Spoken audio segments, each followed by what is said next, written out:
Muchas gracias, muchachos. Está con nosotros la doctora Yesenia Castillo y hoy vamos a hablar de la importancia que tiene realizar un contrato de trabajo al asistente del hogar.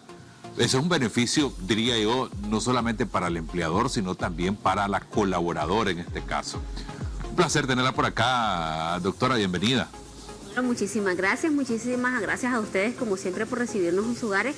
Y efectivamente es importante siempre, aunque el código reconozca el contrato verbal, buscar cómo formalizar esa relación laboral que se tiene con la asistente del hogar. ¿Cuál deberían de ser los criterios? A ver, ¿y cuál debería ser más bien los beneficios que tiene para las partes? Claro, es que, a ver, yo sé que o conocemos que la costumbre nos viene enseñando, o por costumbre actuamos, mejor dicho, de que contratamos a una persona para que nos colabore en la casa o nos asista con el trabajo en el hogar, y resulta que al final lo vamos dejando únicamente en un contrato verbal y no procuramos, como dice la ley, luego de 15 días, por lo menos emitir una constancia en la cual yo detalle cuáles son las funciones que va a realizar esa persona, el horario que va a tener, el salario que va a percibir, la forma de pago que se va a realizar y aquello puntual. No necesariamente tiene que ser un contrato de trabajo amplio como lo hacemos en el sector empresarial, pero sí un contrato en el que vayan aspectos fundamentales como los que estamos mencionando ahorita. ¿Por qué? Vea, es imposible pensar o no deberíamos de pensar que por no existir un contrato de trabajo formal, por escrito, la obligación que tengo va a desaparecer. Okay. Es decir, yo puedo pactar con vos o con otra persona la asistencia en el hogar por un salario, aunque la ley te dice cuál es el salario mínimo y es el que se debería respetar. Pero eso es la ley y otra cosa es la realidad, y vámonos a la práctica. Esa no es la realidad en la práctica. La práctica es que la persona negocia con la que te va a brindar el servicio de asistencia en el hogar. Entonces, se cree que porque yo pacté ese salario y entonces yo lo hago el contrato verbal, no voy a tener la obligación, o esa persona después no va a acudir al Ministerio del Trabajo para que le haga el cálculo real. Y ahí es donde tenemos la confusión. ¿Por qué? Porque si yo hago un contrato o esa constancia en la que se detalle por lo menos esas particularidades, después a mí, cuando llegue esa persona ante el Ministerio del Trabajo, las cosas van a ser más transparentes. Claro. Porque esa persona de todas maneras, si quiere llegar, va a llegar y va a indicar que se le deben vacaciones, que se le debe 13º mes, que no se le entregaban recibos de pago, que no tenía un horario, o va a decir, bueno, mi horario era de 6 de la mañana hasta 4 o 5 de la tarde. Y yo, empleador, no tengo cómo demostrar que no era así. Es decir, yo, empleador, como nunca procuré dejar nada por escrito, ni en un cuaderno, no le hacía recibos de pago, ni nada por el estilo, entonces, ¿qué pasa? Estoy desarmado. De acuerdo. Una pregunta, cuando hablamos de cómo yo puedo demostrar, ¿es un recurso que se puede utilizar para las partes también los mensajes, los chats? Sí, es importante siempre cuando tenemos esa relación laboral y particularmente cuando es verbal, ambas partes guardar los mensajes, porque son medios de prueba, los mensajes de texto, los mensajes de voz, perdón. ¿Por qué? Porque la ley te dice también que la tecnología se puede reproducir en una sala de audiencia de un juzgado o ante el Ministerio del Trabajo para demostrar. De acuerdo. ¿Por qué? Porque una vez que pasamos la etapa del Ministerio del Trabajo y no llegamos a ningún tipo de acuerdo, conciliación, porque realmente los hechos no son como se están planteando, llego a juicio y ahí tengo que demostrar. Y tengo que demostrar de las dos maneras, porque efectivamente a la asistencia del hogar hay que pagarle el salario que le corresponde y debo de estar clara que aquello que no le pagaba se me va a exigir que se le pague.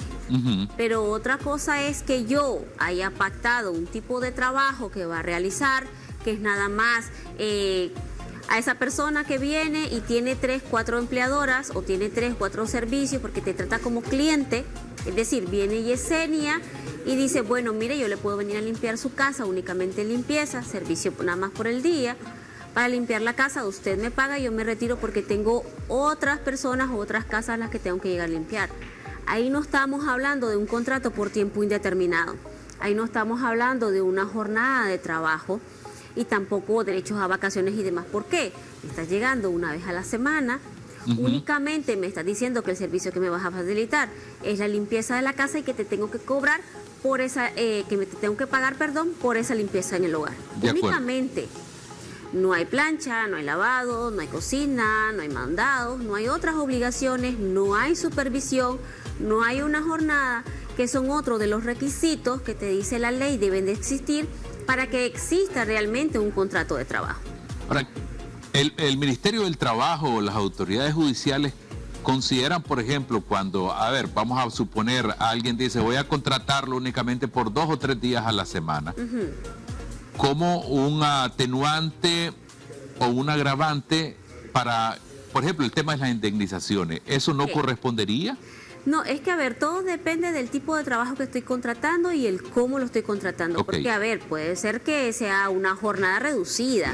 Es decir, la ley te dice también de que si soy yo empleadora la que únicamente requiere que esa persona llegue 3 veces por semana, pero tiene una jornada, tiene funciones establecidas, hace todas las obligaciones o las funciones que se le están indicando, percibe un salario quincenal o mensual, las características cambian. Por eso es importante determinar cuáles son sus funciones y cómo va a ser el trabajo que va a realizar. Eso es lo que hace la diferencia. Porque otra persona viene y te dice, bueno, mire, yo solo le voy a limpiar la casa, llego a tal hora y me voy en cuanto termine.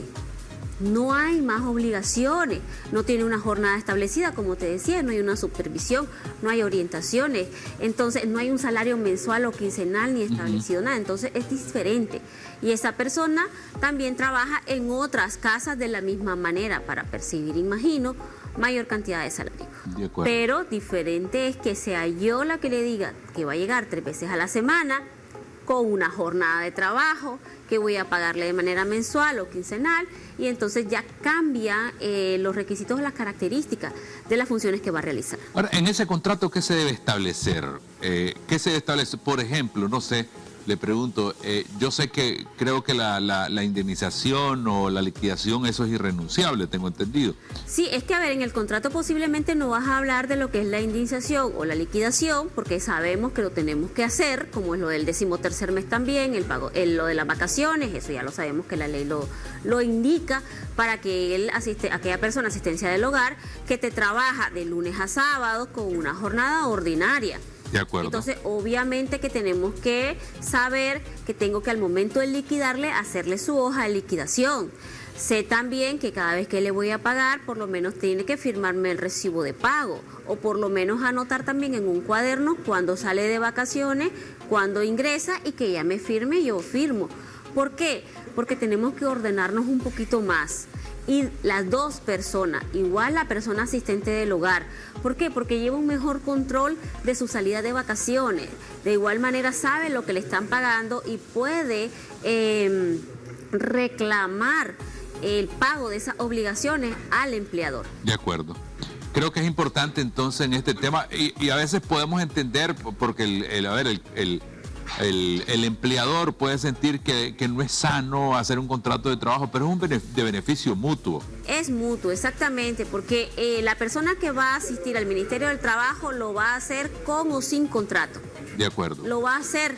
Y recordemos que existe el principio prooperario y eso realmente te indica de que yo, empleador, que estoy en cierto nivel de poder con el trabajador, también tengo la obligación de cumplir con lo que la ley manda. Y entonces, ¿qué pasa? Debo de protegerme y protegerla.